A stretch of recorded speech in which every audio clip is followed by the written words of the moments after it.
प्राकृत प्रलय का वर्णन। श्री पराशर जी बोले, हे महामुने, जब जल सप्तर्षियों के स्थान को भी पार कर जाता है तो यह संपूर्ण त्रिलोकी एक महासमुद्र के समान हो जाती है। हे मैत्रेय, तदनंतर भगवान विष्णु के मुख निश्वास से प्रकट हुआ वायु उन मेघों को नष्ट करके पुनः 100 वर्ष तक चलता रहता है।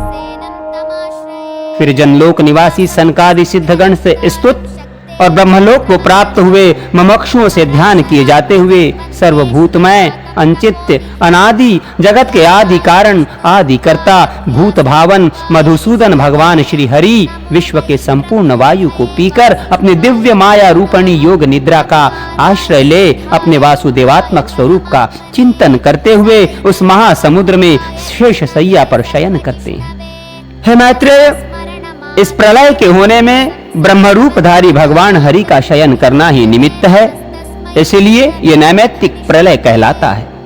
जिस समय सर्वात्मा भगवान विष्णु जागते रहते हैं उस समय संपूर्ण संसार की चेष्टाएं होती रहती हैं, और जिस समय वे अच्युत माया रूपी शैया पर सो जाते हैं उस समय संसार भी लीन हो जाता है।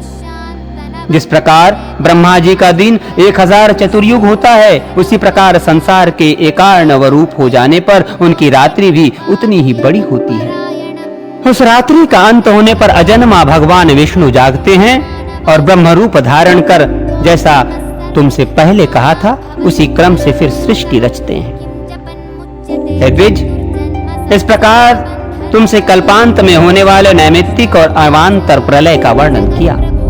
अब दूसरे प्राकृत प्रलय का वर्णन सुनो। हे मुने, अनावृष्टि आदि के संयोग से संपूर्ण लोक और निकुल पातालों के नष्ट हो जाने पर तथा भगवत इच्छा से उस प्रलय काल के उपस्थित होने पर जब महतत्व से लेकर पृथ्वी आदि पंच विशेष पर्यंत संपूर्ण विकार क्षीण हो जाते हैं तो प्रथम जल पृथ्वी के गुण गंध को अपने में लीन कर लेता है। इस प्रकार गंध छीन लिए जाने से पृथ्वी का प्रलय हो जाता है।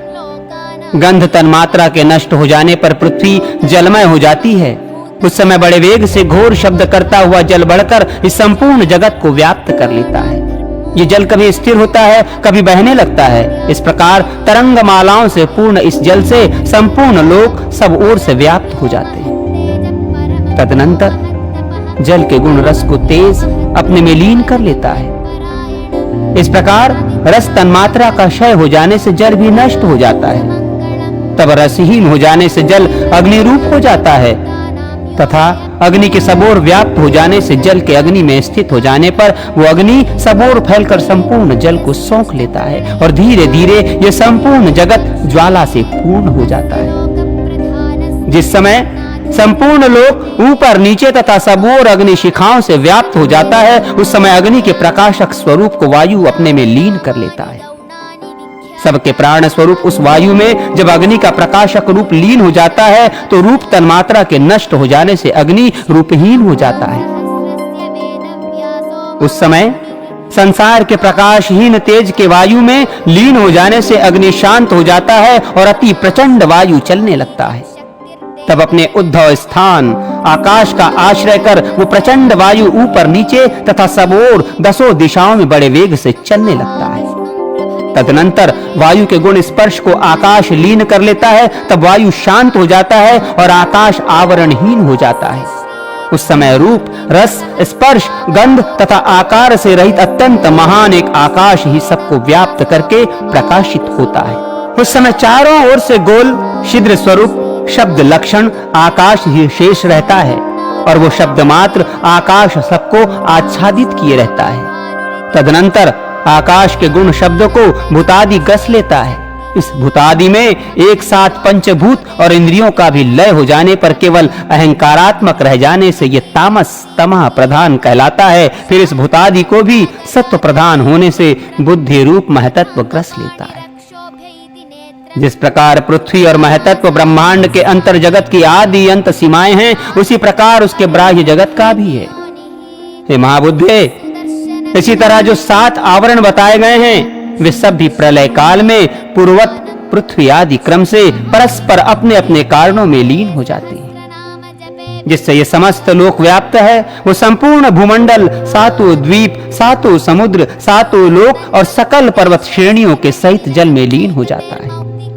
फिर तो जल का आवरण है, उसे अग्नि पी जाता है तथा अग्नि वायु में और वायु आकाश में लीन हो जाता है। हे द्विज, आकाश को भूतादि तामस अहंकार, भूतादि को महतत्व और इन सब के सहित महतत्व को मूल प्रकृति अपने में लीन कर लेती है। हे महामुने, न्यूनाधिक से रहित जो सत्वादि 3 गुणों की साम्य अवस्था है, उसी को प्रकृति कहते हैं। इसी का नाम प्रधान भी है। ये प्रधान ही संपूर्ण जगत का परम कारण है। ये प्रकृति व्यक्त और अव्यक्त रूप से सर्वमयी है। मैत्रेय, इसीलिए अव्यक्त में व्यक्त रूप लीन हो जाता है। इससे पृथक जो एक शुद्ध अक्षर नित्य और सर्वव्यापक पुरुष है, वो भी सर्वभूत परमात्मा का अंश ही है।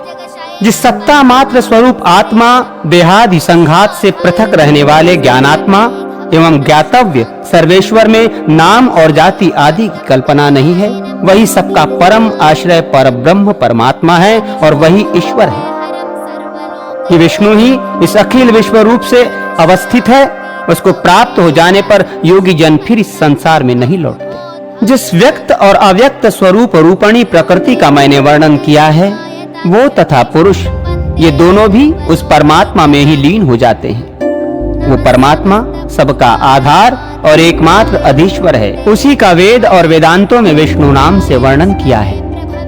वैदिक कर्म 2 प्रकार का है, प्रवृत्ति रूप कर्मयोग और निवृत्ति रूप सांख्य योग। इन दोनों प्रकार के कर्मों से उस सर्वभूत पुरुषोत्तम का ही यजन किया जाता है।